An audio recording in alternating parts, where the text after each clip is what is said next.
Hello everyone, welcome back to Buried Files. Tonight we bring you 7 of the most disturbing true horror stories from the men and women who protect America's first national park, Yellowstone. These are not campfire tales or urban legends. These are documented accounts from park rangers who encountered something that defied explanation in one of the most remote and dangerous wilderness areas in the United States. Each story has been gathered directly from ranger testimonials, incident reports that were never made public, and verified through supporting documentation that most people will never see. Yellowstone spans over 2 million acres of untamed land, where geothermal forces bubble beneath your feet and wildlife outnumbers visitors by thousands to one. It is a place where people disappear without a trace, where the wilderness holds secrets that authorities would prefer remain buried, and where those who patrol its vast backcountry sometimes witness things that cannot be written into official reports. If you are drawn to authentic horror content rooted in real events, subscribe to Buried Files and then hit the notification bell so you never miss our investigations into the darkness that exists just beyond the marked trails. Now settle in as we descend into the shadows of America's most iconic yet mysterious national park. I have been a backcountry ranger at Yellowstone National Park for 11 years. In that time, I have responded to countless emergencies that most people only read about in headlines. I have performed CPR on tourists who suffered heart attacks at high elevation. I have documented bear maulings where grizzlies defended their territory against hikers who ventured too close. I have stood at the edge of thermal pools where visitors slipped on wet boardwalks and fell into water hot enough to dissolve human tissue in minutes. I once spent 3 days searching for a man who walked away from his family at Old Faithful and was later found deceased from exposure in a snow-covered ravine. I witnessed one suicide at the Grand Canyon of the Yellowstone, where a young man climbed over the safety railing and jumped 300 feet into the river below. These experiences hardened me. They taught me that nature is indifferent to human life, and that tragedy in the wilderness rarely resembles the sanitized versions presented in visitor safety videos. But nothing in my training, nothing in my years of experience, nothing in the countless emergency response scenarios I practiced prepared me for what I discovered at Pelican Creek in the summer of 2019. It was early June, just after the spring snowmelt when backcountry camping permits are issued for the more remote regions of the park. The days were long and warm, but the nights still dropped below freezing in the higher elevations. This was the season when experienced backpackers pushed deep into areas that see perhaps a dozen visitors all year. Pelican Creek is one such area. It sits in the northeastern section of the park, accessible only by a grueling 7-mile hike from the nearest trailhead. There are no maintained trails beyond the first 2 miles. Navigation requires map and compass skills that most casual hikers do not possess. The terrain is unforgiving. Dense lodgepole pine forests give way to marshy meadows where you sink to your knees in mud. Grizzly bears are common. Cell phone reception does not exist. It is the kind of place where if something goes wrong, you are on your own until someone notices you are missing. And that could take days. The call came through on my radio at 6:30 in the morning. Dispatch informed me that a day hiker had reported finding an abandoned campsite near Pelican Creek. The hiker said the tent was still standing, the bear canister was full of food, and camping gear was scattered around the site, as if the occupant had simply vanished mid-meal. This was concerning, but not unprecedented. Sometimes campers get spooked by wildlife and abandon their gear to hike out faster. Sometimes they get injured and leave everything behind to seek help. I grabbed my pack, loaded it with medical supplies and emergency communication equipment, and started the hike at dawn. The trail was muddy from recent rain. I moved quickly, covering the first 4 miles in just over an hour. The forest was quiet except for the occasional call of a raven and the distant rush of Pelican Creek swollen with snowmelt. As I approached the reported coordinates, I began looking for signs of bear activity. Fresh scat, torn up logs, claw marks on trees. If a bear had raided the camp, there would be evidence. But I saw nothing. The forest felt wrong. Too quiet. Too still. I have spent enough time in the backcountry to trust that instinct when the wilderness goes silent. I found the campsite exactly where the day hiker had marked it on his GPS. The tent was a high-end mountaineering model, expensive and well-maintained. It was properly staked and the rainfly was secure. But the back panel of the tent had been cut, not torn by an animal. Cut. A clean vertical slash approximately 3 feet long, made with a sharp blade.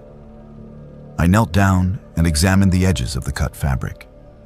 The slice was deliberate and precise. This was not a bear. This was not an accident. Someone had taken a knife and methodically opened the back of this tent from the outside. Inside the tent, I found a sleeping bag laid out flat. There was blood on the pillow. Not a large amount, but enough to indicate a nosebleed or a minor head wound. The occupant's headlamp was still hanging from the tent ceiling. A book lay open on the sleeping pad. Whoever had been here left in a hurry or was forced to leave. I backed out carefully, trying not to disturb potential evidence, and began a wider search of the area. 50 feet from the tent, I found a day pack hanging from a tree branch in a proper bear hang. Inside were a wallet, car keys, and a phone with a dead battery. The wallet belonged to a woman named Sarah Chen, age 29, with a California driver's license. I radioed dispatch with the information and continued searching. The next discovery made my stomach drop. 2 miles east of the first campsite, I found another abandoned tent. This one was older, a budget model that had seen better days. It too had a clean cut through the back panel. The sleeping bag inside had what appeared to be dried blood on the exterior. The camp stove was cold, but had been used recently. I found a permit tag tied to a nearby tree. This campsite had been issued to a woman named Jessica Ramirez 3 weeks earlier. She had filed a solo hiking itinerary for 5 days. According to the permit records, she had checked out on time and driven away from the park. Or at least someone using her vehicle had driven away. I was now operating on the assumption that I was dealing with a crime scene. Multiple crime scenes. I radioed for backup and began documenting everything with my camera. That is when I noticed the tree cache. About 200 yards from the second campsite, someone had built a small platform between 2 pine trees about 15 feet off the ground.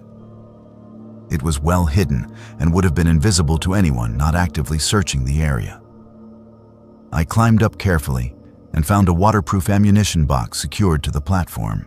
Inside were photographs, hundreds of photographs, all of women, solo female hikers on trails, women setting up tents, women filtering water from streams, women sleeping in their tents, photographed through the mesh doors with a telephoto lens. Some of the photos had handwritten notes on the back, dates, locations, physical descriptions. One photo showed Sarah Chen at her campsite the day before I found it. Another showed Jessica Ramirez on the trail 3 weeks earlier. But there were others. Women I did not recognize. Women whose faces I had never seen in missing person reports. How many others had there been? My hands were shaking as I radioed dispatch again. I provided the GPS coordinates and requested immediate law enforcement response and a helicopter evacuation for the evidence. I was told to secure the scene and wait. But I could not wait. Because as I was climbing down from the tree platform, my radio went dead. Not low battery, not out of range, dead.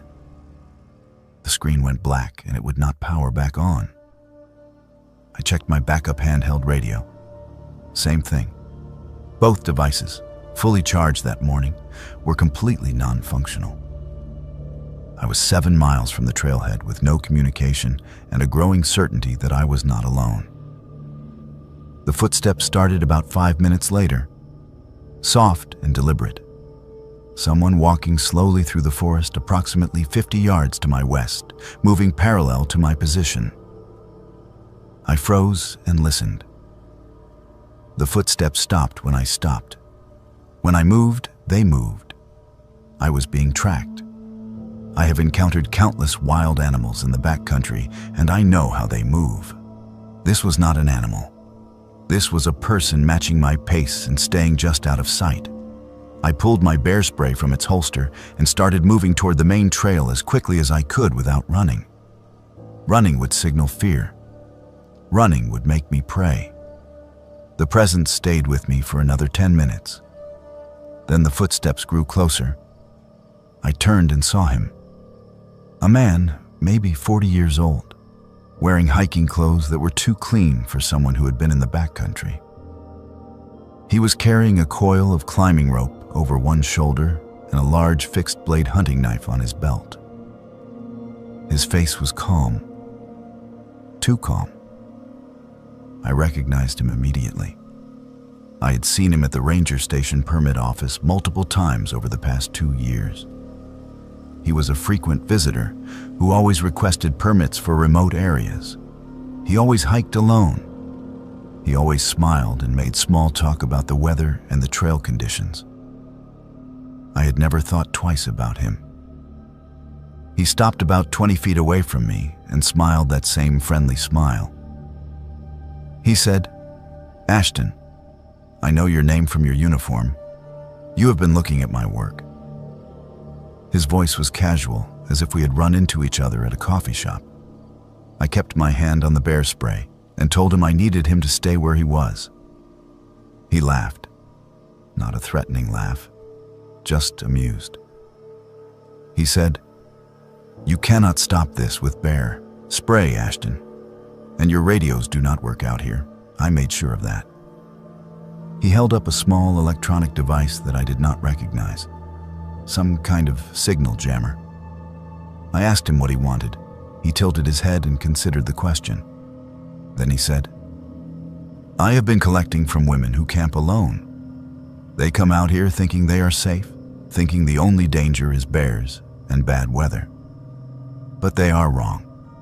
The real danger is people like me who know how to move through these woods without leaving traces. I have been doing this for 3 years. You found Sarah and you found Jessica, but you have not found the others." I felt my blood turn to ice. I asked him how many others.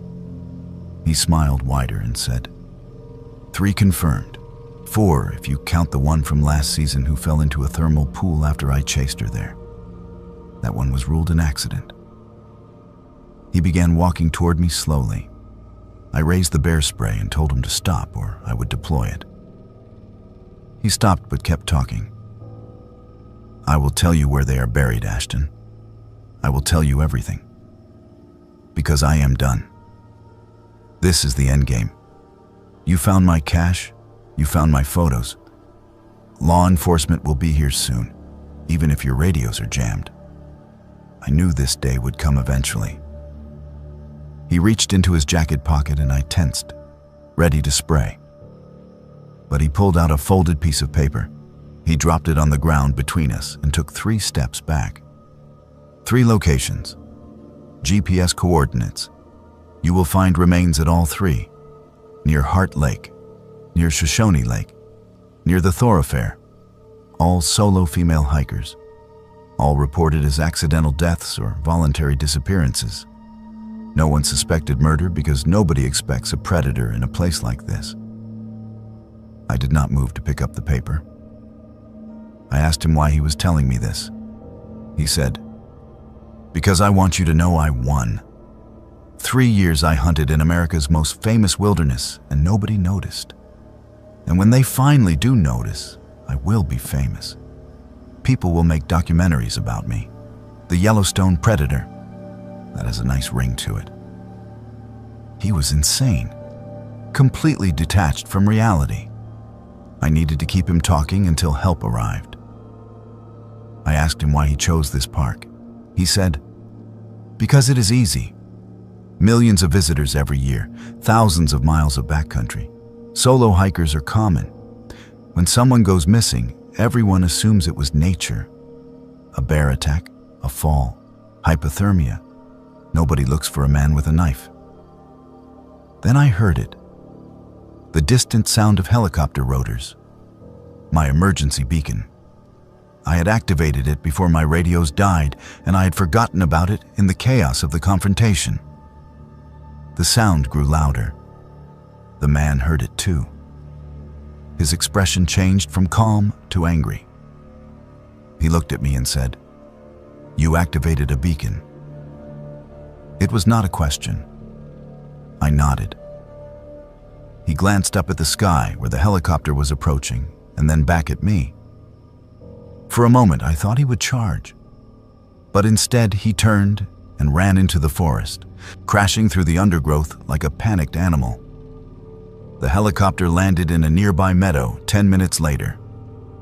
I guided them to the location and gave a full report. A massive search operation was launched. They found him 16 hours later, hiding in a drainage culvert near the park's east entrance. He had tried to walk out through 30 miles of wilderness, but had gotten disoriented. When they searched his vehicle, they found journals. Detailed journals describing 12 potential victims he had been watching. Maps with marked campsites, lists of names and dates. They found remains at 3 of the 4 locations he had described. Sarah Chen, Jessica Ramirez, and 2 other women who had been listed as missing persons from 2017 and 2018. The 4th location near the thermal pool yielded nothing. The acidic water had dissolved everything. I transferred to a different ranger station 6 months after the trial concluded. He was sentenced to life in prison without parole. But I cannot do backcountry patrols anymore. Every time I see a solo female hiker on a remote trail, I think about the ones we did not find in time. I think about how easily evil can hide in a place that people associate with natural beauty. And I think about the fact that for 3 years, a predator walked among us wearing a smile and carrying a permit, and none of us knew. The wilderness does not care if you live or die. But at least the wilderness is honest about its dangers.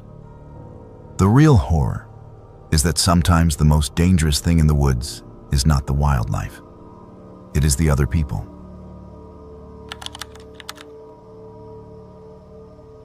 I do not believe in ghosts.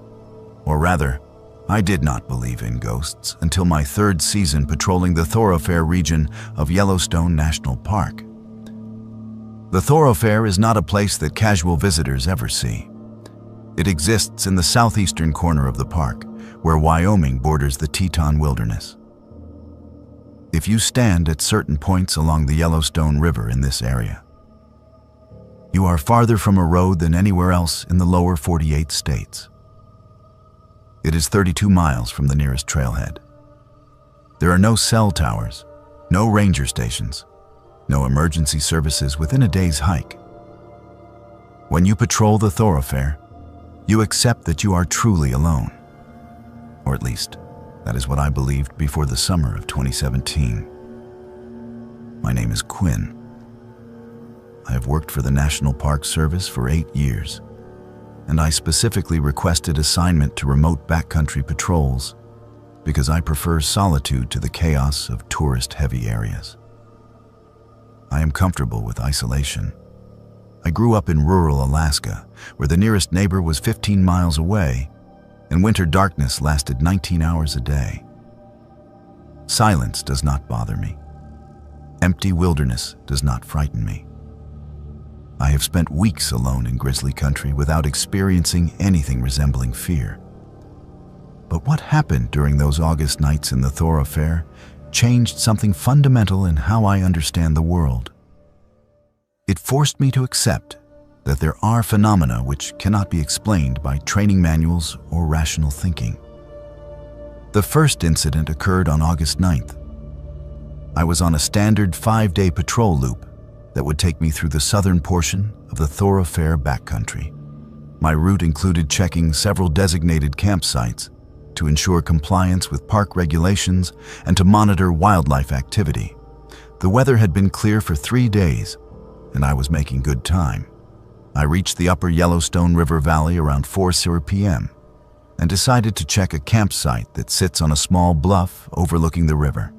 This particular site is rarely used because it requires fording the river twice to reach it. Most backpackers choose easier routes. As I approached the site, I immediately noticed smoke. A campfire was burning in the fire ring. This was unusual for several reasons. First, no permits had been issued for that site in over 2 weeks. I checked the permit log before departing on patrol. Second, the fire was burning cleanly with no one attending it. Third, there was no tent, no backpack, no camping gear of any kind visible. Just a fire burning alone in the wilderness. I moved closer cautiously, scanning the surrounding forest for whoever had built the fire. The area was silent except for the sound of the river and the crackle of burning wood. I called out. No response. I walked a complete circle around the campsite perimeter.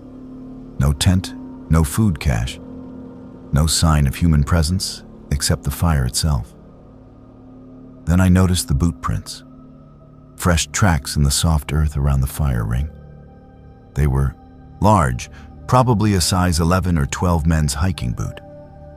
The tracks circled the fire multiple times and then led away from the campsite heading north toward a dense stand of lodgepole pines. I followed them for approximately 50 yards until they simply stopped. Not at a rock outcrop where they might have been obscured. Not at the river where someone might have waded away.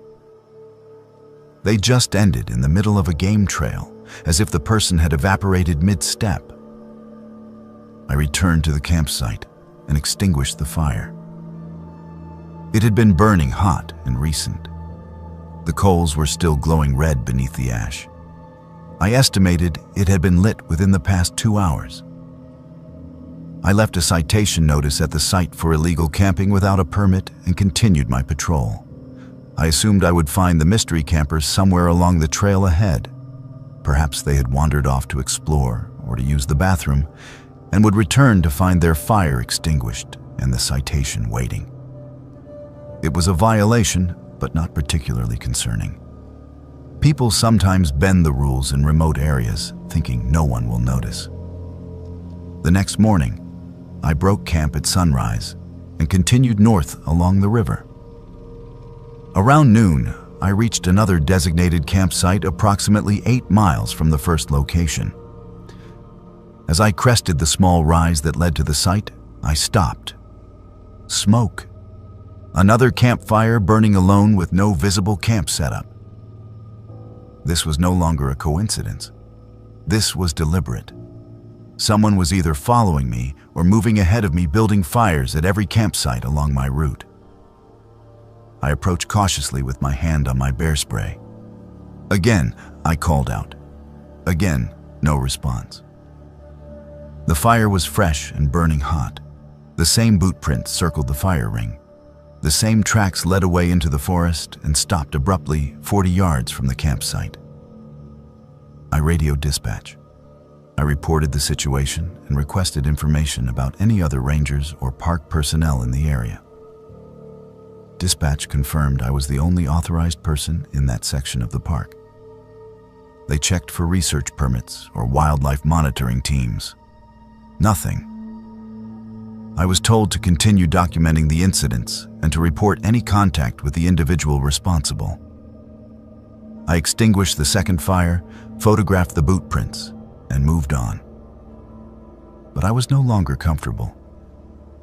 Something about the precision of the tracks ending in impossible locations bothered me deeply. I have tracked animals and humans for years. Tracks do not simply vanish unless someone is deliberately obscuring them. But there was no evidence of that. No brushed-out prints, no careful stepping on rocks. Just footprints that stopped as if the person had been lifted into the air. That night, I made camp at a location off-trail about 3 miles north of the second fire site. I did not use a designated campsite. I wanted to be somewhere unpredictable in case someone was tracking me. I set up my tent in a small clearing surrounded by thick forest. I ate a cold dinner because I did not want to build a fire and signal my location. As darkness fell, I sat outside my tent and watched the stars emerge over the mountains. The Milky Way was brilliant in the lightless sky. I felt the familiar peace that comes from being far from civilization. But that peace did not last. At 3:47 a.m., I woke to the sound of footsteps outside my tent. Slow, deliberate steps circling my campsite. I lay completely still and listened. The steps were heavy, boot steps, not animal paws. They moved around my tent in a clockwise direction, pausing occasionally as if the person was examining something. I reached slowly for my headlamp and bear spray.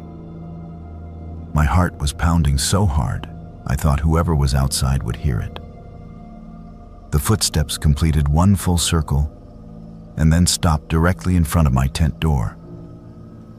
I could see the shadow of a person silhouetted against the fabric by moonlight. A tall figure standing motionless. I shouted, "This is a National Park Ranger. Identify yourself." No response. The shadow did not move. I unzipped my tent door quickly and shone my headlamp at the figure. Nothing. No one there. I scrambled out of the tent and swept my light across the entire campsite. Empty. The forest was silent, not even the usual night sounds of birds or small mammals. Just absolute silence. I checked the ground around my tent. Boot prints. The same size 11 or 12 prints I had seen at the 2 fire sites. They circled my tent twice and then led away into the forest. I followed them with my flashlight. 20 feet from my tent, they stopped. Same as before. Just ended mid-stride on flat ground with no explanation. I did not sleep for the rest of that night. I sat with my back against a tree facing my tent with my bear spray in one hand and my satellite communicator in the other. I considered activating the emergency beacon, but I had no physical threat to report. Just footprints and a shadow. At first light, I packed my gear and continued north at a rapid pace. I wanted out of the thoroughfare. I wanted to reach the trailhead and file a formal incident report with details that made sense. But the incidents were not over. On the 4th night of my patrol, I was camped at an official site near the southern boundary of the thoroughfare region. I was exhausted from 3 nights of minimal sleep and hypervigilance. I fell asleep around 9 p.m. despite my anxiety. I woke at 2:30 a.m. to orange light flickering against my tent walls. Fire. I rushed outside expecting to find my campsite ablaze. But it was not my fire ring that was burning. Approximately 100 yards away, down a slope near the river, another fire was burning brightly. I could see the flames clearly through the trees, and I could see a figure sitting beside it. A person sitting completely still, facing away from me toward the river. I grabbed my flashlight and started down the slope. As I got closer, I could see more details. The person was wearing dark clothing. They sat on the ground with their knees pulled up, arms wrapped around their legs, head down. They did not react to the sound of my approach. I called out when I was about 30 feet away. "Park Service, I need to speak with you." No response, no movement. I moved closer. 20 feet, 10 feet. I was now close enough to see that the person was wearing an old-style ranger uniform. the kind that had not been issued since the 1960s or 70s. Dark green wool with a campaign hat sitting on the ground beside them. I stopped. Something was profoundly wrong. The air around the fire felt cold despite the heat of the flames. My breath formed visible clouds. I said, "Sir, I need you to respond." The figure slowly raised its head and turned to look at me. I will never forget what I saw. It was not a face. Or rather, it was a face. But it was wrong. The features were blurred, as if I was looking at someone through frosted glass. The eyes were dark voids. The mouth did not move, but I heard a voice. It did not come from the figure. It came from everywhere at once, a whisper that filled the forest. This is where it happened. I ran. I am not proud of that. But I ran. I crashed back up the slope to my campsite, threw my gear into my pack without bothering to break down my tent properly, and started hiking north in the darkness. I used my headlamp, and I moved as fast as the terrain allowed. I did not look back. I hiked for 6 hours straight until sunrise, and then I kept hiking. I reached the trailhead 14 hours later, far ahead of my planned schedule. I was scratched, exhausted, and probably dehydrated, but I was out. I filed an incident report that I knew sounded insane. I reported the fires, the footprints, and the figure by the river. My supervisor listened without interrupting, and then asked if I had been experiencing any health issues or medication side effects. I understood what he was really asking. Was I having a mental health crisis? Was I hallucinating? I told him I was physically fine and that I knew how my report sounded. He told me to take a week off and to follow up with the park psychologist. I agreed because I wanted answers as much as he did. During that week, I did research. I accessed historical park records going back to the 1960s. I found an incident from August 1964. A ranger named Thomas McKinley had drowned while attempting to ford the Yellowstone River in the Thoroughfare region. His body was recovered 3 miles downstream from his last known campsite. The recovery team found his gear still at the campsite with a fire burning in the ring. According to the report, McKinley had been camping alone and had left his site to ford the river at night for reasons unknown. His body was found wearing the uniform of that era, dark green wool. The report included a photograph. I recognized the face despite the blurring I had seen. It was the same person. I returned to work after my week off, but I requested reassignment to a different patrol area. My supervisor approved without asking questions. I think he was relieved. But before I left, I spoke quietly with 2 other veteran rangers who had worked the thoroughfare for years. I asked if they had ever experienced anything unusual in that area. Both became uncomfortable. One told me that every ranger who has worked that region long enough sees the fires. They appear annually on August 12th, the date of McKinley's drowning. No one investigates them anymore. No one hikes down to see who is sitting beside them. It is an unspoken understanding that some patrols are best left incomplete. I do not work the thoroughfare anymore. I patrol different regions of Yellowstone where the strangeness is limited to wildlife and weather. But I know the fires still burn every August. I know the footprints still appear circling campsites in impossible patterns. And I know that Ranger McKinley is still out there, sitting by his fire, waiting for someone to understand what happened. I do not want to be that person. I have accepted that there are places in this park where the dead do not rest, and I am content to let them keep their vigil undisturbed. The thermal basin off Norris Geyser should have been empty. It was February. Temperatures had dropped to 20 degrees below zero, and no permits had been issued for backcountry winter camping in that zone for 3 weeks. The area was officially closed to overnight camping from November through April due to unstable thermal features and extreme weather conditions. So when our helicopter pilot radioed that he had spotted smoke rising from the restricted zone during a routine flyover, we knew something was very wrong. My name is Declan. I have been a law enforcement ranger at Yellowstone for 6 years, and I have dealt with every variety of permit violation imaginable. Tourists who ignore trail closures to get closer to bison, hikers who camp illegally in thermal areas and end up with third-degree burns, people who drive off-road or vandalize geothermal features.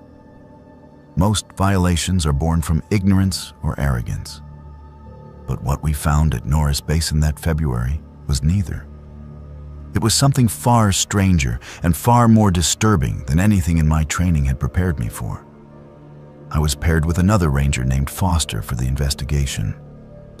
We loaded our gear into packs and began the ski approach at first light the following morning. The plan was to ski 9 miles into the closed area, document the illegal camp, issue citations, and escort whoever was out there back to civilization. The temperature was brutal. Wind chill put us at 35 below zero. The kind of cold that burns exposed skin in minutes and turns your breath into ice crystals that hang in the air.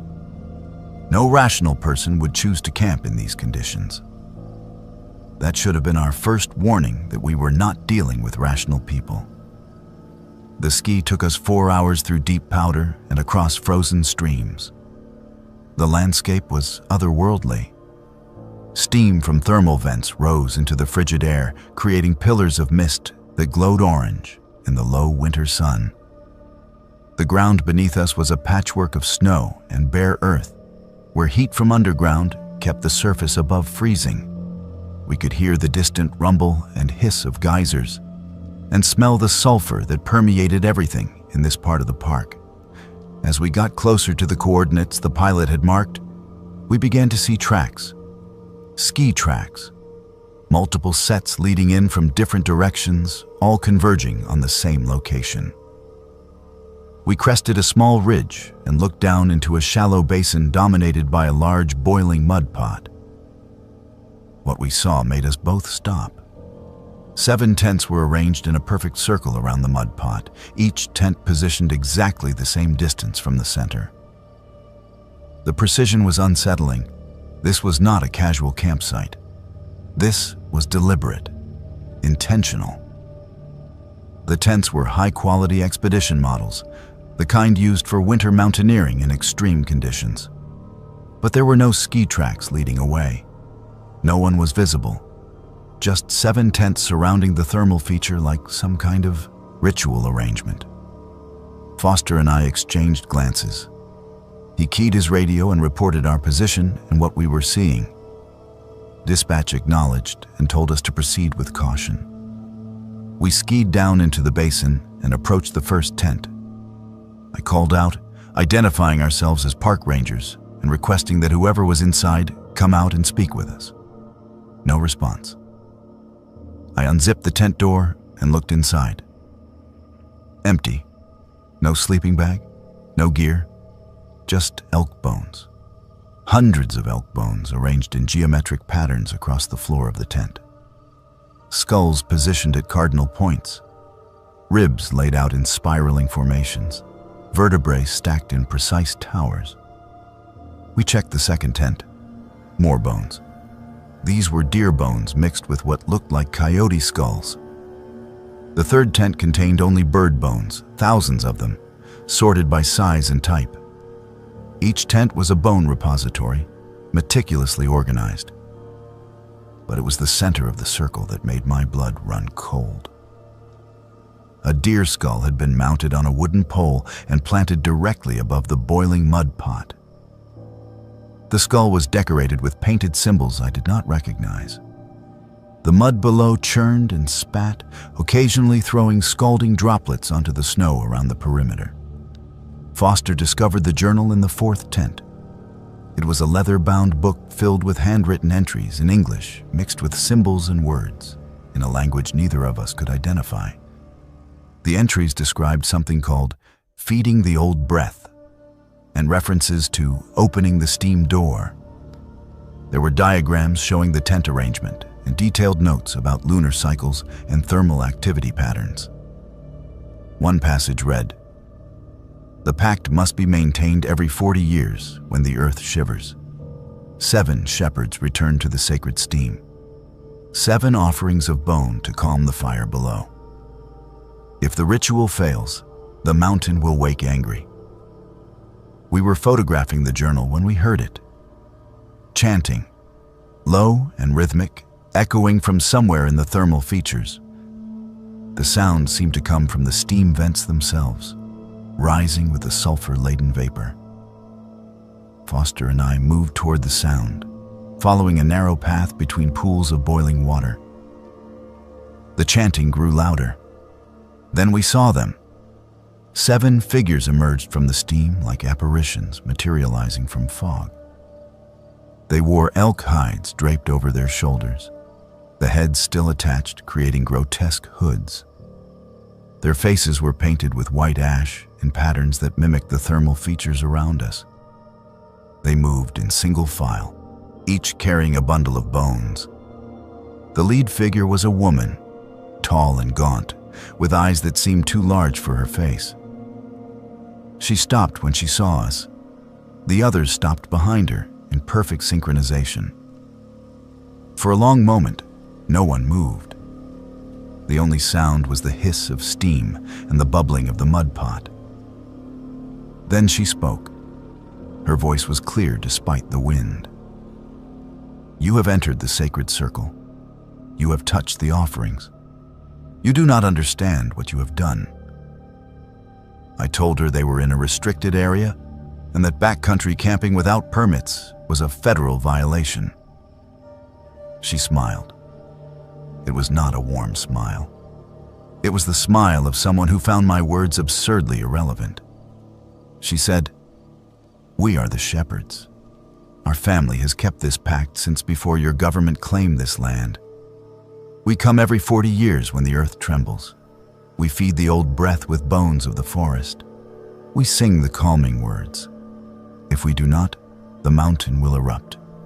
Your park, your visitors, your cities built near the caldera, all of it will burn." Foster asked who they were and where they came from. The woman tilted her head. "We have no names you would recognize. We are descendants of those who lived here before the roads and the lodges. We are keepers of knowledge your science does not possess. The thermal features are not just geology. They are doorways, thresholds, and every 40 years they open wider. We perform the ritual to keep them closed." I explained that they needed to come with us back to park headquarters, that we could sort this out, but they could not remain in a closed area. The woman's expression hardened. "If you remove us before the ritual is complete, you will doom everyone.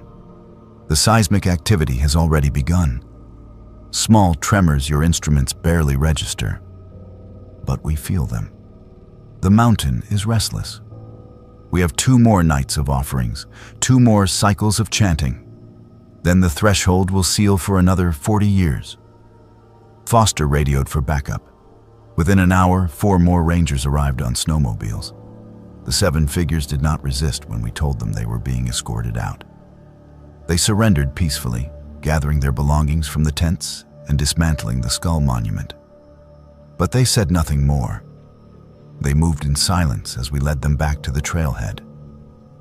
When we reached the ranger station, we attempted to process them. They refused to provide legal names. They had no identification, no driver's licenses, no credit cards, nothing. When asked for names, they each said only Shepherd and a number, Shepherd 1 through Shepherd 7. We held them for 72 hours while attempting to identify them through fingerprints and facial recognition. Nothing came back. No criminal records, no missing person reports, no matches in any database. It was as if they did not exist in any official capacity. The federal prosecutor reviewed the case and determined there was insufficient evidence for charges beyond trespassing, which was a misdemeanor. With no identification and no prior offenses, they were released with citations and warnings. That night, they vanished from the county jail holding area. The cell was locked from the outside. No windows. No way out except through a door that required a key card. But when the guard checked at morning roll call, all 7 were gone. The security footage showed them sitting in the cell at 2:47 a.m. At 2:48 a.m., the feed went to static. At 2:49 a.m., the feed returned and the cell was empty. No one entered. No one left. They simply ceased to be there. I tried to forget about it. I told myself they had escaped through some method we had not detected and had fled the area. But then I started researching geological records. I found a pattern. Every 40 years since 1872, the year Yellowstone became a national park, there has been a significant seismic event within 6 months of February. 1912, a magnitude 4.5 earthquake near Norris. 1952, a magnitude 5.3 earthquake that damaged park infrastructure. 1992, a swarm of over 1,000 small earthquakes in the same region. 2018, a magnitude 4.4 earthquake that triggered evacuations of thermal areas due to unstable ground. We arrested the shepherds in February 2019 before they could complete their ritual. In August of 2019, a magnitude 4.8 earthquake struck Yellowstone, centered near Norris Basin. It was the largest earthquake in the park in over a decade. Thermal features changed overnight. New geysers formed, old ones went dormant. One mud pot that had been stable for years suddenly expanded to 3 times its size, forcing the closure of a popular boardwalk. I do not sleep well anymore. I tell myself it is coincidence. That seismic activity in a volcanic caldera is normal and unpredictable, that there is no such thing as a ritual that can influence geological forces. But I cannot stop thinking about what that woman said, that every 40 years, the threshold opens wider. That next cycle is in 2059. I will be retired by then, or dead. But someone will be patrolling that basin in February of that year. And I wonder if they will find 7 tents arranged in a circle, and 7 people in elk hides performing a ritual that our science cannot explain. And I wonder what will happen if we stop them again. I have a degree in wilderness search and rescue from the University of Montana. I understand statistics, probability models, and human behavior patterns in crisis situations. I have studied case files of hundreds of missing person incidents in national parks. I know that most disappearances follow predictable patterns. People get lost when they leave marked trails. They succumb to exposure when caught unprepared in sudden weather changes. They fall from cliffs while taking photos. They drown in rivers swollen with snowmelt. The human body is fragile and the wilderness is unforgiving. But nearly every disappearance can be explained through rational analysis of environmental factors and decision-making errors. What happened to the family at Shoshone Lake in July of 2018 does not fit any model I have ever studied. It does not fit any pattern in the literature. It remains the only case in my 8-year career that I cannot explain. My name is Brielle. I work as a search and rescue coordinator for Yellowstone National Park. When someone fails to return from a backcountry trip, I am the person who assembles the search teams, coordinates helicopter reconnaissance, manages the incident command structure, and ultimately makes the decision about when to suspend active searching. It is a responsibility I do not take lightly. Every missing person represents someone's family member, and I have sat with enough devastated relatives to understand the weight of those decisions. But this case haunts me in ways the others do not, because we never found any trace of what happened. No bodies, no evidence of foul play, no logical explanation, just a family that ceased to exist in a location where vanishing should be impossible. The family was named Whitmore, Robert and Jennifer, both 38, and their 2 children, Emma, age 10, and Lucas, age 7. They were experienced backpackers from Oregon who had obtained a permit for a 3-day, 2-night trip around Shoshone Lake, one of the largest backcountry lakes in the park. Their itinerary was detailed and professional. They had listed their campsite locations, expected mileage per day, and emergency contact information. Robert was a physician. Jennifer was a high school biology teacher. Their gear list showed they were well prepared with appropriate equipment: bear canisters, water filtration, first aid supplies, and satellite communication devices. They checked in at the ranger station on July 14th at 9 a.m., received their permit briefing, and began their hike. They were expected to return by 4 p.m. on July 16th. When they had not returned by 6 p.m. on the 16th, their emergency contact, Jennifer's sister, called the park. Sometimes hikers run late due to slower than expected pace or because they are enjoying themselves and lose track of time. We typically allow a grace period before initiating search protocols. But by 8 p.m., with no sign of the family, I was notified and began assembling a hasty team. We deployed at first light on July 17th. I led a 4-person team directly to their last known campsite at the south end of Shoshone Lake, approximately 8 miles from the trailhead. We reached the site at 10:30 a.m. What we found made no sense. The camp was completely intact. The tent was properly erected and staked. Inside were 4 sleeping bags, laid out flat and unzipped, as if the occupants had gotten up normally in the morning. 4 pairs of hiking boots were lined up neatly outside the tent door. The bear canister was hanging correctly from the food pole and was still full of their remaining supplies. Camp chairs were arranged around a cold fire ring.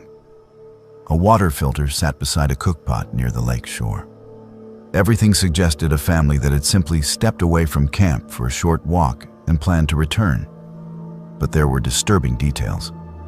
On the camp's picnic table, we found 4 driver's licenses and 4 park entry cards stacked in a neat pile. Beside them were 2 wedding rings, Jennifer's engagement ring, and a child's plastic friendship bracelet, all arranged in a precise line. This was not normal behavior. People do not remove their identification and jewelry and arrange them geometrically before going for a hike. Underneath the ID cards was a handwritten note on a page torn from a journal. The handwriting analysis later confirmed it was Jennifer's writing. The note contained only one sentence: "We heard the calling. We are going below." I immediately radioed for additional search resources. We expanded the search perimeter and began systematic grid patterns around the campsite. We searched the shoreline in both directions. We checked the forest. We looked for any sign of the family, tracks, disturbed vegetation, torn clothing, anything. A thermal pool sits approximately 50 feet from the campsite. It is a small feature, maybe 8 feet in diameter, with water temperature measured at 180 degrees Fahrenheit and a pH level acidic enough to dissolve organic material. We examined it carefully, but found no disturbance in the mineral deposits around its edge. No footprints. No indication anyone had approached it. We brought in cadaver dogs on day 2 of the search. The dogs are trained to detect human remains and can alert on scent even if a body is submerged or buried. Both dogs indicated interest at the thermal pool but refused to approach the water. They would walk to within about 10 feet, sit, and whine. Their handlers described it as unusual behavior, as if the dogs sensed something but were afraid to get closer. We requested dive team support to search the pool. but the request was denied due to safety concerns. The water temperature and acidity make diving impossible. Any diver entering that pool would suffer catastrophic injuries within seconds. On day 3, a geological survey team arrived with ground-penetrating radar. They wanted to map the thermal pool to understand its structure. What they discovered was remarkable and terrifying. The pool connects to an unexplored cave system. The radar showed a vertical shaft dropping approximately 40 feet below the visible pool, then branching into multiple horizontal passages that extend in several directions. One passage runs roughly 4 miles to the northeast before the radar signal weakened and they lost definition. The cave system is flooded with the same superheated acidic water as the surface pool. It is completely inaccessible. No human could survive entry, and no robotic equipment we have can function in those conditions. The search expanded to 40 square miles over 9 days. We deployed helicopter reconnaissance with thermal imaging.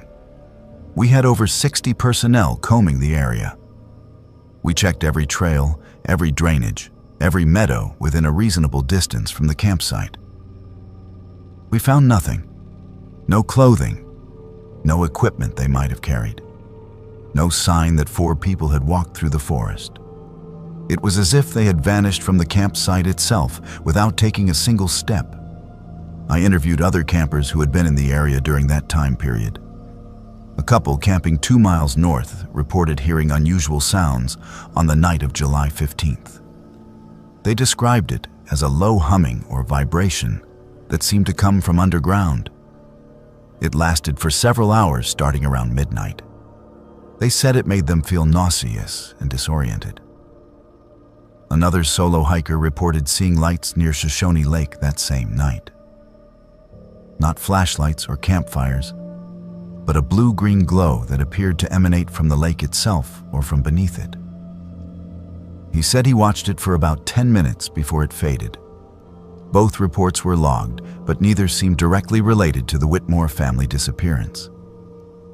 We officially suspended active searching on July 25th after exhausting all reasonable search areas and methods. The case was classified as a missing person investigation, with suspected foul play ruled out due to lack of evidence. The FBI took over jurisdiction and conducted their own investigation. They found nothing we had not already documented.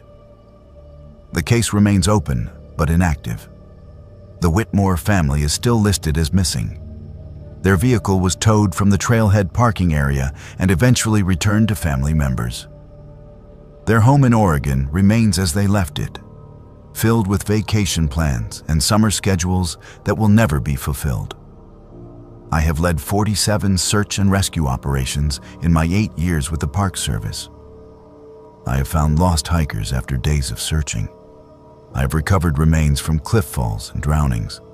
I have solved disappearances that initially seemed mysterious, but proved to have mundane explanations. But the Whitmore family simply vanished. 4 people, including 2 children, gone without a trace from a campsite that showed no signs of struggle, no evidence of wildlife attack, no indication of anything except a deliberate decision to leave their identities behind and go somewhere. The note haunts me more than anything else. We heard the calling. We are going below. What calling? Below where? The thermal pool is the only feature near that campsite that goes below ground level. But no one could enter that pool and survive. Yet the cadaver dogs indicated something was there. The geological survey showed passages extending for miles underground. And witnesses reported strange phenomena the same night the family disappeared. I do not believe in supernatural explanations. I am a scientist. I trust data and evidence. But I cannot explain this case using any framework I understand. Sometimes late at night when I cannot sleep, I think about that unexplored cave system beneath Shoshone Lake. I think about where those passages lead and what might exist in the superheated darkness miles below the surface. I think about a family that heard something calling to them, something compelling enough that they removed their wedding rings and left their identities behind to answer it. And I think about the fact that we will never know what happened, because the only place they could have gone is somewhere no living person can follow. They tell you about the physical dangers when you sign up for winter ranger duty in the backcountry. The cold that can freeze exposed skin in 3 minutes.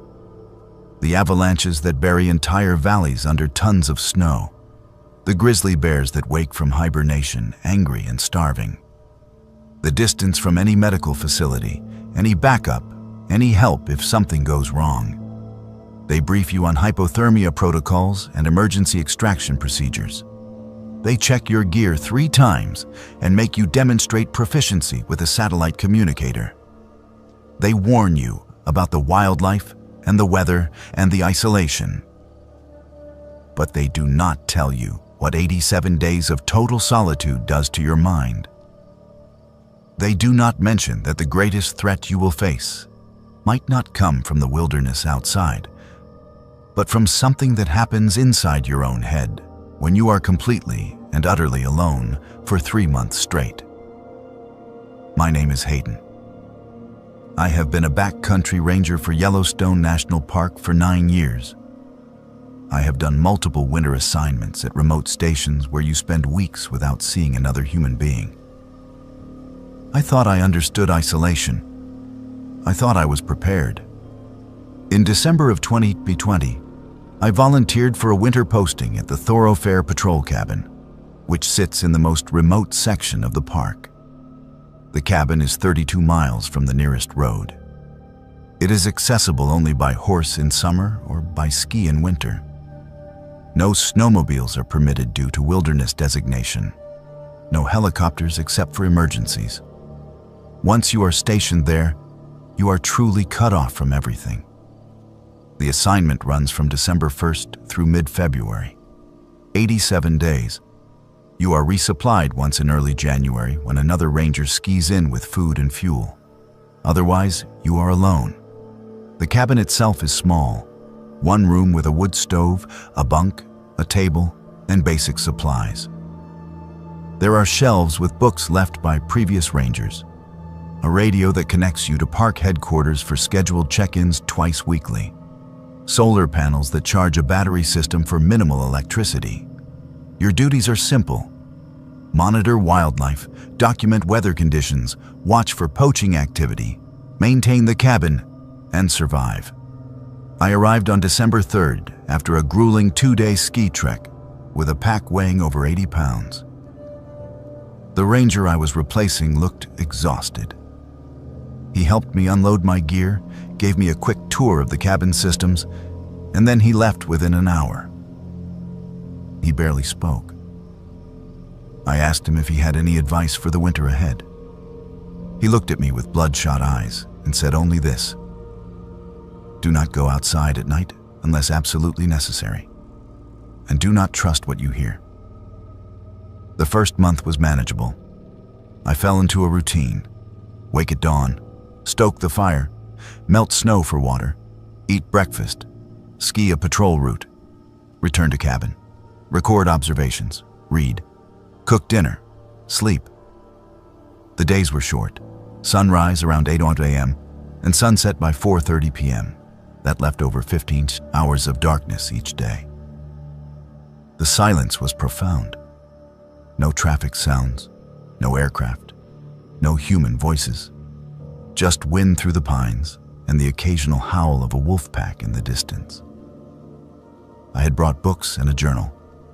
I wrote extensively about what I saw during patrols: elk herds moving through valleys, wolf tracks in the snow, the steam from thermal features creating ice crystals that hung in the air like diamonds. But in week 6, things began to change. I started hearing footsteps outside the cabin at night, distinct sounds of boots crunching through snow. walking around the perimeter of the cabin in slow, deliberate circles.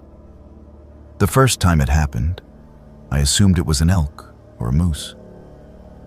Large animals sometimes approach buildings in winter looking for shelter from wind. But when I looked outside the next morning, there were no tracks. The snow around the cabin was pristine and undisturbed. I told myself I had imagined it, that the wind had created sounds my brain interpreted as footsteps.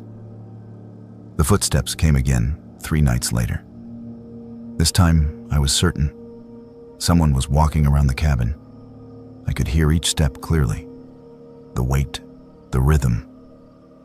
I grabbed my flashlight and bear spray and opened the door. Nothing. No one there.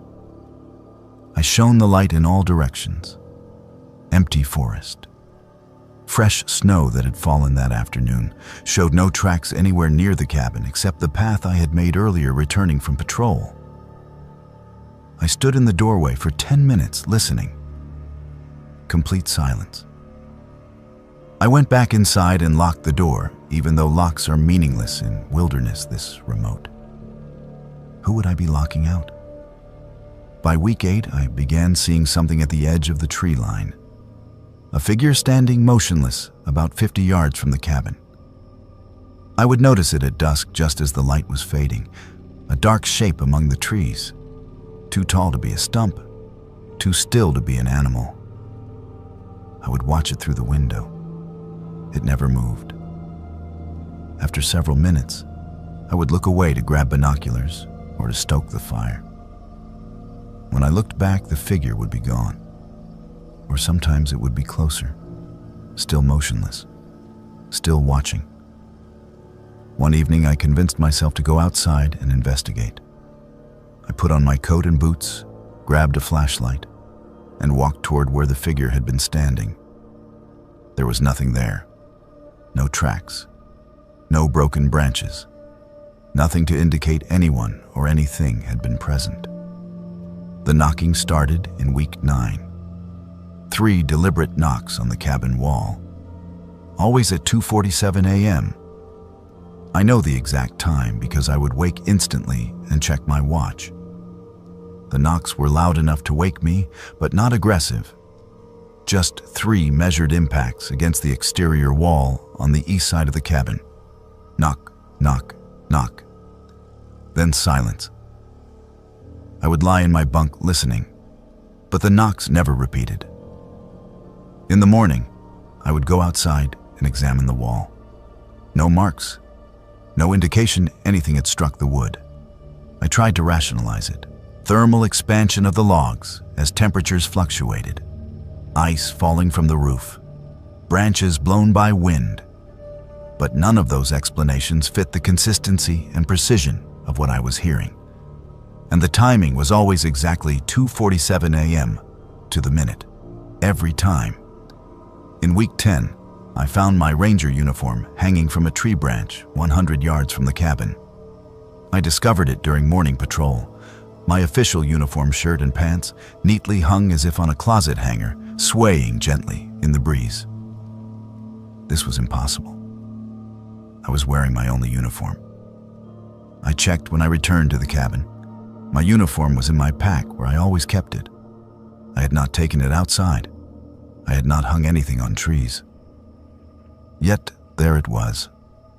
An identical uniform, same size, same wear patterns, hanging in the forest as if placed there by someone who knew exactly where I would walk. I radioed headquarters during my next scheduled check-in. I tried to explain what was happening without sounding insane. The ranger who answered suggested I might be experiencing stress and asked if I wanted early extraction. I said no. I had signed up for 87 days and I would complete the assignment. But I asked if there was any history of unusual incidents at this cabin. There was a long pause. Then the ranger said that some winter assignments had been terminated early due to ranger welfare concerns. But he could not discuss details. He reminded me that isolation affects people differently and that requesting extraction was not considered a failure. I stopped sleeping through the nights. I would doze in short intervals, but wake frequently. Week 11 brought something new. I woke at dawn to realize I was outside, not near the cabin, not on the porch. I was 200 yards away in the forest, standing in 2 feet of snow, wearing only my thermal underwear. My feet were bare. The temperature was 15 degrees below zero. My feet were already numb and turning white. I ran back to the cabin, stumbling and falling. I got inside and spent an hour warming my feet in lukewarm water to prevent frostbite. When the feeling returned, the pain was extraordinary. But worse than the pain was the realization that I had walked outside in my sleep with no memory of doing so. I could have died. If I had walked farther, or if the temperature had been colder, I would have died. I went outside later that morning to examine my tracks. They formed a perfect circle around the cabin. I had walked in a circle 23 times, each circuit following the exact same path. The tracks were evenly spaced, mechanical, not the wandering path of someone confused or disoriented. I had walked with purpose, repeating the same pattern over and over, before finally stopping in the forest. I also found something else. My journal was sitting on a rock outcrop 50 feet from where I had stopped walking. The journal I kept in the cabin. I retrieved it and opened to the last entry. Beneath my final notes from the previous day was new writing, my handwriting. Words I did not remember writing. I am not alone. I have never been alone. There are 7 of me now. I radioed for emergency extraction. I told headquarters I needed immediate removal from the station. The ranger asked if I was in medical distress. I said I was not sure, but that I could not stay any longer. He said the earliest they could arrange helicopter extraction was 3 days due to weather conditions and availability. I had to wait. I barricaded myself inside the cabin. I did not go outside except to get firewood. I did not sleep. I sat at the table with my knife and bear spray and counted the hours. The figure appeared at the window on the second night. Not at the tree line, at the window. A face pressed against the glass looking in. My face, my exact features staring at me from outside. I shouted and ran to the door. When I opened it, nothing was there. But in the snow beneath the window were footprints. Boot prints identical to mine. The pattern matched my boots exactly. The prints led away from the cabin in a straight line and then stopped after 20 feet. Just stopped.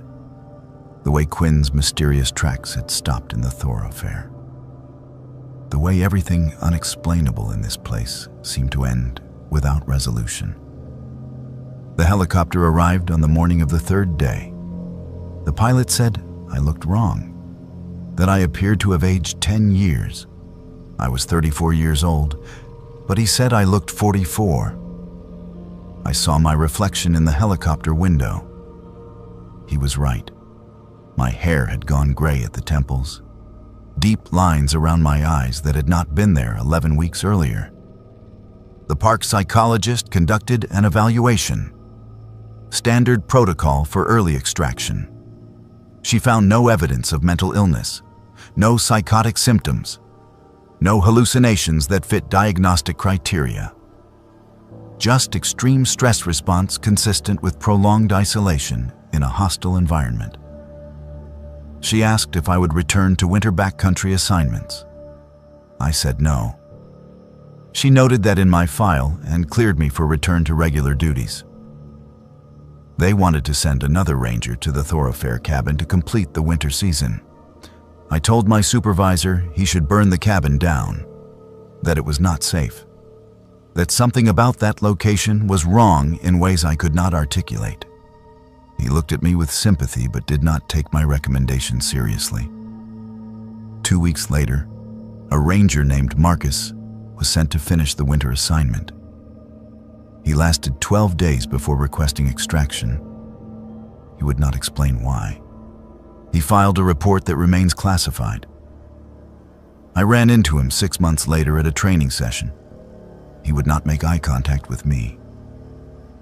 When I asked what happened at the cabin, he walked away without speaking. I still work for Yellowstone. I do summer patrols in tourist-heavy areas where I interact with hundreds of people every day. I will never do isolated backcountry work again. And I will never return to the thoroughfare. Whatever exists in that remote corner of the park, whether it originates from the land itself or from something that happens to the human mind when it is pushed too far into solitude, it should be left alone. Some places are not meant for human habitation during the dark months of winter. Some silences should not be broken. And some questions about what we see and hear in the deepest wilderness should never be answered. I need to tell someone about this before it happens again. And I know it will happen again because he is still out there and the FBI cannot find him. My name is Piper. I have been a law enforcement ranger at Yellowstone National Park for 7 years. I have dealt with drunk tourists, poachers, drug trafficking through the park, domestic violence incidents at campgrounds, and one homicide investigation.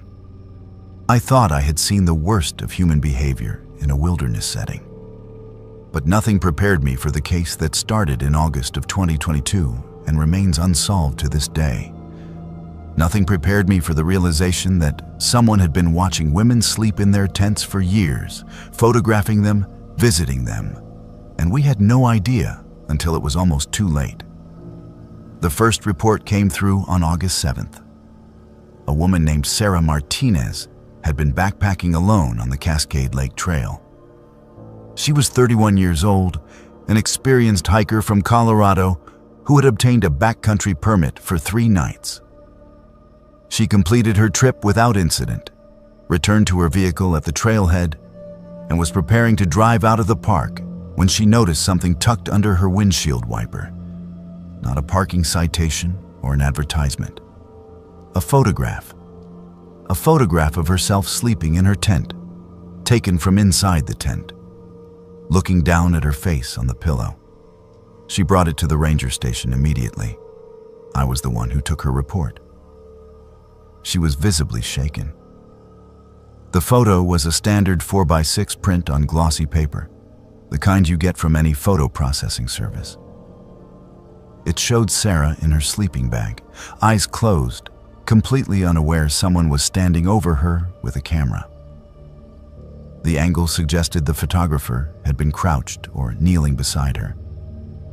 The tent fabric was visible in the frame, confirming this was taken from inside her tent while she slept.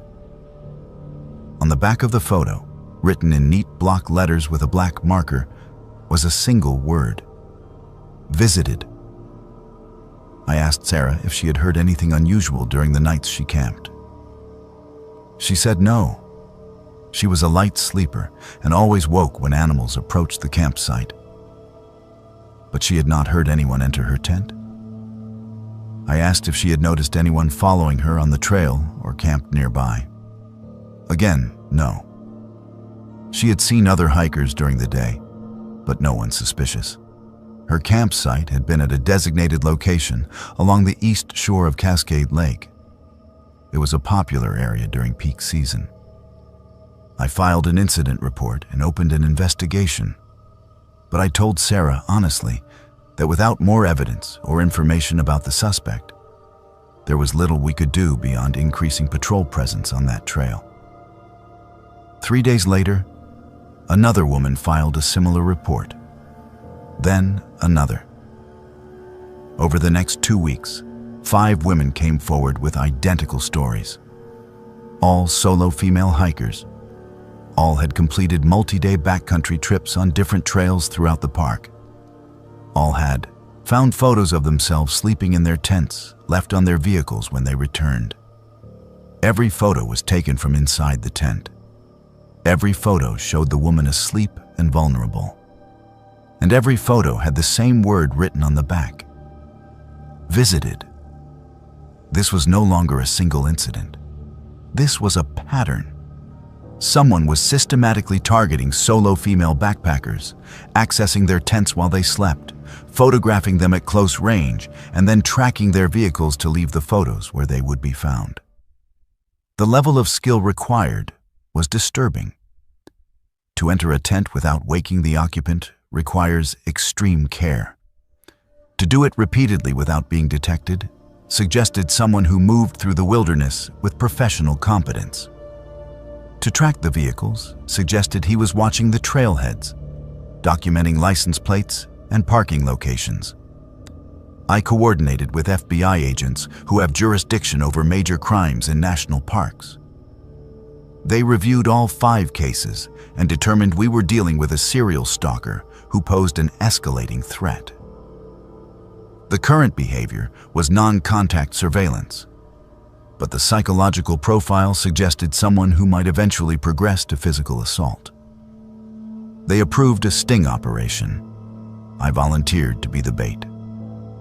On August 23rd, I obtained a backcountry permit under a false name. I parked a rental vehicle at the Cascade Lake trailhead and hiked in alone, carrying minimal gear but wearing a concealed body camera and a GPS tracker. I also carried my service weapon and bear spray. 2 backup rangers were positioned at a camp location 1 mile away, monitoring my GPS signal and prepared to respond within 10 minutes if I activated my panic button. I made camp at one of the designated sites where previous incidents had occurred, set up my tent, ate dinner, and pretended to settle in for the night. I did not sleep. I lay in my sleeping bag fully clothed with my hand on my weapon and my eyes barely closed. The body camera was positioned to record anyone who entered the tent. Hours passed. Midnight, 1 a.m., 2 a.m. I was beginning to think he would not come when I heard it. The softest sound of a tent zipper being drawn slowly open. I kept my eyes closed but tightened my grip on my weapon. I could hear breathing. Someone was inside my tent. I could feel the presence of another person kneeling beside me. The faint click of a camera shutter. I opened my eyes and sat up in one motion, simultaneously drawing my weapon and activating the panic button. "Federal agent, do not move." The figure lunged backward, crashing through the tent door and into the darkness. I scrambled out after him, flashlight in one hand and weapon in the other. I caught a glimpse of a man running into the forest. I pursued for approximately 50 yards before losing him in the dense trees. My backup arrived within 8 minutes. We conducted an immediate search of the area, but he had vanished. But the body camera had captured his face. When we reviewed the footage, I recognized him immediately. He was a volunteer search and rescue member who had worked with the Park Service for 3 years. He had participated in training exercises. He had access to backcountry permits and trailhead information. He had legitimate reasons to be in the park at all hours. His name was Michael Brennan, age 36, with no criminal record. He lived in a town 40 miles from the park and worked as a wilderness guide for a private touring company. The footage also captured something else. Before he realized I was awake, he had placed something on the ground beside my sleeping bag. We recovered it during the search. It was a binder. A 3-ring binder containing plastic sheet protectors, and inside those protectors were photographs. Over 200 photographs of women sleeping in tents. Some I recognized from the recent reports, but most were women I had never seen. The photos dated back years based on the clothing and gear visible in the frames. Some had handwritten notes on the back with dates and locations. Some had names. Some just had the word "visited." We issued a warrant for Brennan's arrest. Federal agents went to his home the next morning. He was gone. His vehicle was gone. He had packed and fled sometime during the night after the confrontation. A search of his residence found more evidence. a detailed map of Yellowstone and surrounding national forests with campsites marked. A database on his computer listing women's names, physical descriptions, hiking itineraries he had somehow obtained, and notes about their camping habits. Equipment for developing photographs, climbing gear that would allow him to move silently through the forest. The manhunt lasted 6 days. They tracked him through credit card usage and traffic cameras. He stayed ahead of them, moving through back roads and wilderness areas. On day 6, they located his vehicle abandoned at a trailhead in Bridger-Teton National Forest. He had gone into the backcountry on foot. Search teams combed the area for another week. They found no trace of him. Michael Brennan vanished into the wilderness he knew so well. That was 2 years ago. He has never been found. But every few months, another woman in another park somewhere in the western United States reports finding a photograph of herself sleeping in her tent. Different parks, different states: Montana, Wyoming, Colorado, Idaho, Oregon, Washington. The photos are always the same format, always taken from inside the tent, always with the word "visited" written on the back in the same block letters. Sometimes there are dates, sometimes there are new notes. One woman found a photo with the message, "You looked peaceful. I almost did not want to leave." The FBI has him on their most wanted list for federal stalking charges. His photo is distributed to every national park and Forest Service office in the country. But he is still out there, still watching, still visiting, still photographing women while they sleep. And I carry the weight of knowing that we had him and we lost him. That the operation I led pushed him further underground and possibly made him more dangerous. I do not camp alone anymore. None of the female rangers in our district do. We travel in pairs for backcountry patrols. We check each other's tents before sleeping. We take turns staying awake on overnight assignments. Because we know he could be anyone. A volunteer, a permitted camper, another hiker passing on the trail, someone who looks friendly and helpful and trustworthy during the day. And then, at night, he becomes someone else. Someone who moves like a ghost through the darkness, entering tents without sound, standing over sleeping women, taking his photographs, and disappearing before dawn. If you are a woman who camps alone in backcountry areas, please be careful. Lock your tent zippers with clips. Place noise-making devices like bells or gravel in a bag near the door. Sleep with bear spray within reach. And if you ever find a photograph of yourself sleeping left somewhere, you will discover it. Contact law enforcement immediately. Because Michael Brennan is still out there, and the FBI believes he will not stop until he is caught or until he escalates to something worse than photographs. I think about those 200 women whose pictures were in his binder. How many of them never knew they were visited?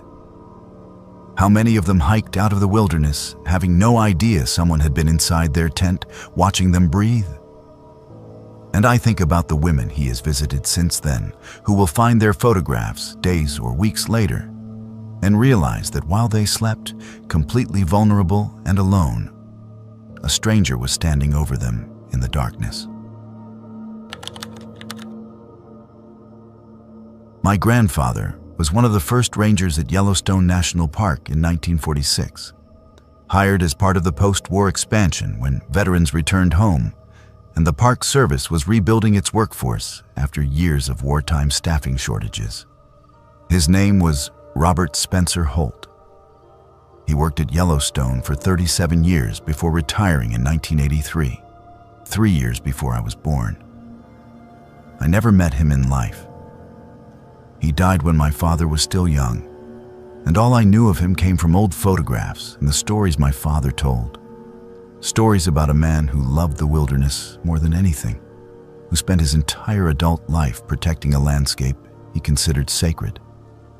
But in September of 2021, I met him anyway. on the trail to Lone Star Geyser.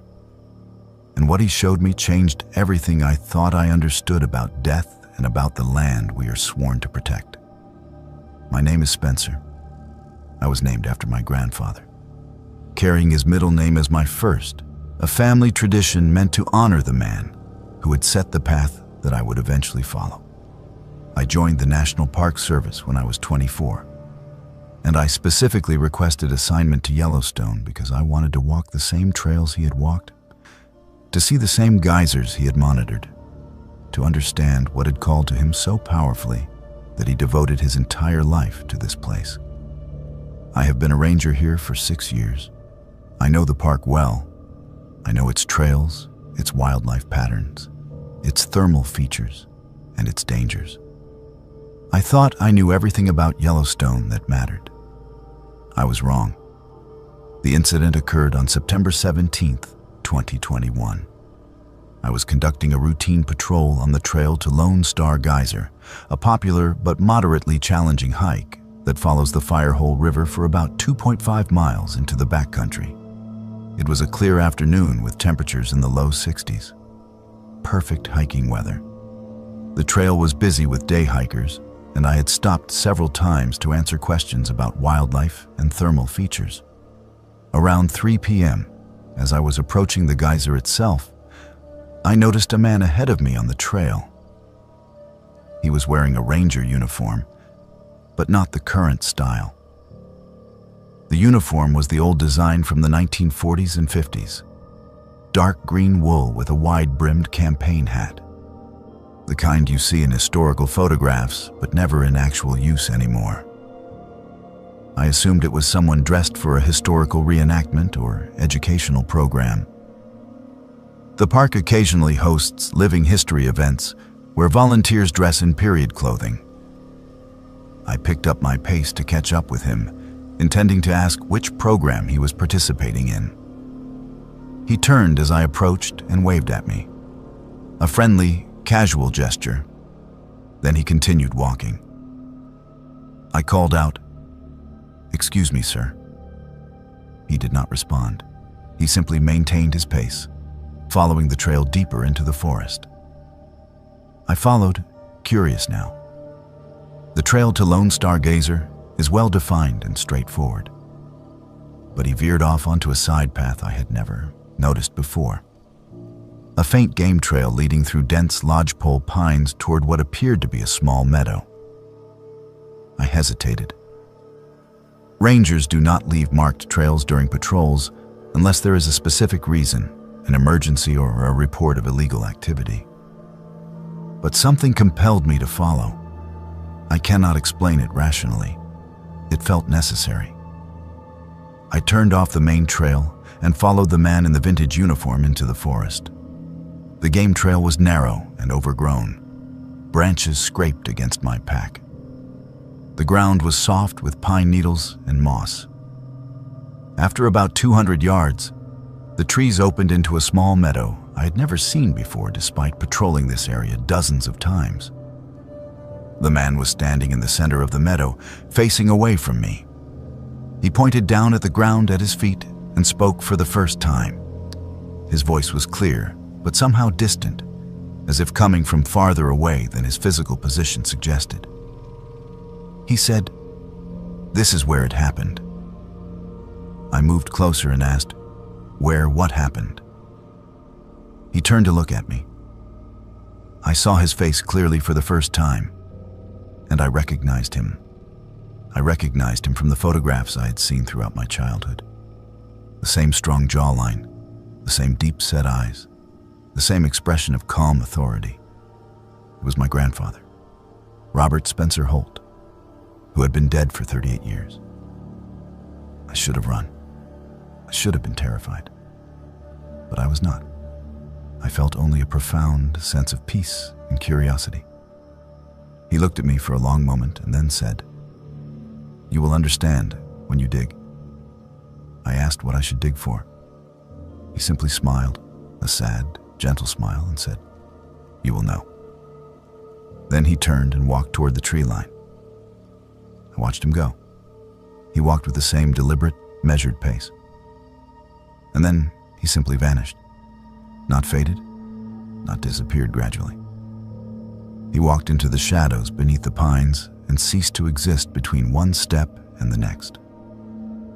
I stood in the meadow for several minutes, trying to process what I had just witnessed. Hallucination seemed the most rational explanation. But I felt completely lucid. I was not tired. I was not dehydrated. I had not hit my head. I was simply standing in a meadow where my dead grandfather had appeared, spoken to me, and vanished. I looked down at the spot where he had been standing and pointing. The ground looked normal. Grass and wildflowers and moss. Nothing unusual, but I marked the location carefully using landmarks and GPS coordinates. Then I hiked back to the main trail and continued my patrol in a daze. I did not report what had happened. How could I? What would I say? That I had seen a ghost? That my grandfather's spirit had led me off trail to show me something? I would be sent for psychiatric evaluation. I would be removed from duty. So I said nothing. But I could not stop thinking about it. That night, I reviewed historical records about my grandfather's career. I read his personnel files, which are available to family members through the Park Service archives. I found references to patrols he had conducted, locations he had been assigned to, incidents he had responded to. One entry from 1951 caught my attention. My grandfather had reported his official ranger badge as stolen during a backcountry patrol. The badge was never recovered. He was issued a replacement, and the theft was noted in his file, but never solved. The location where he reported the theft was listed as the Lone Star Geyser area. The date was September 19, 1951. Exactly 70 years and 2 days before I had seen him on the trail. I decided I had to go back to the meadow. I requested a day off and returned on September 20th with a shovel, a metal detector, and ground-penetrating radar equipment I borrowed under the pretense of conducting a geological survey.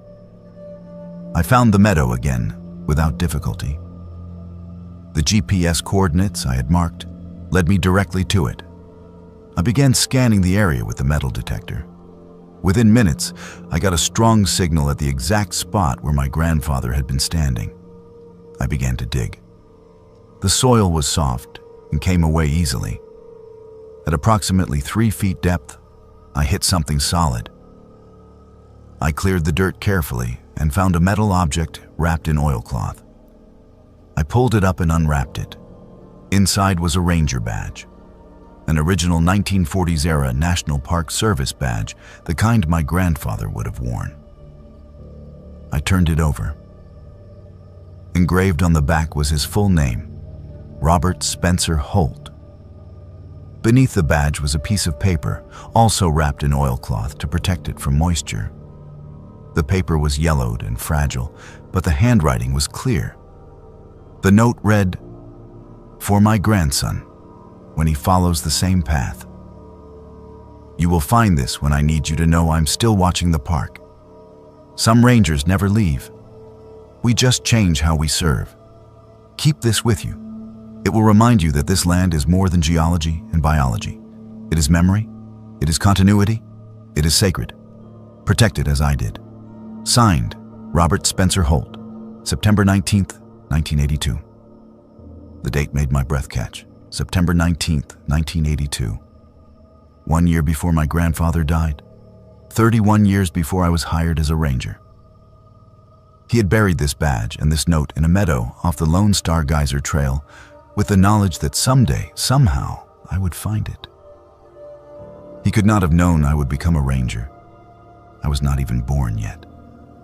But he knew, or he hoped. And he left this message for me. I contacted my father and asked if he knew anything about this meadow or about grandfather burying something. My father was shocked. He said that in the year before grandfather died, he had requested that his ashes be scattered at a specific location in Yellowstone. He had given the family precise coordinates. My father looked them up. The coordinates matched the meadow where I had found the badge. My grandfather's ashes were scattered in that meadow in October 1983, as he had requested. He had chosen the exact spot where, 1 year earlier, he had buried his badge and a note for a grandson who did not yet exist. He had somehow known that I would be drawn to this place, that I would follow the same calling he had followed, and that I would need to know he was still present in the landscape he loved. I carry that badge on every patrol now. I keep it in my chest pocket, close to my heart. And sometimes, late in the evening when the light is fading and I am walking the trails alone, I see that figure in the old uniform at the edge of meadows or standing beside thermal features. Always at a distance, always watching. He never approaches, he never speaks again. He just stands there, a silent presence, keeping watch over his park. I understand now what he was trying to tell me. Some rangers never really leave Yellowstone. We become part of it. Our presence soaks into the soil and the steam and the stone. We patrol these trails long after our bodies have turned to ash and scattered on the wind. And for those who come after us, who carry the same dedication and the same love for this sacred landscape, we remain visible, not as ghosts, not as hauntings, but as echoes of service that never truly ends. I will work at Yellowstone for as long as I am able, and when my time comes, I will ask that my ashes be scattered in that same meadow where my grandfather rests. And perhaps, decades from now, another ranger will walk these trails and see two figures in vintage uniforms standing watch together. And they will understand that this park is more than a job. It is a calling that transcends life and death. It is a promise we make to the land and to each other, to protect, to preserve, to never truly leave.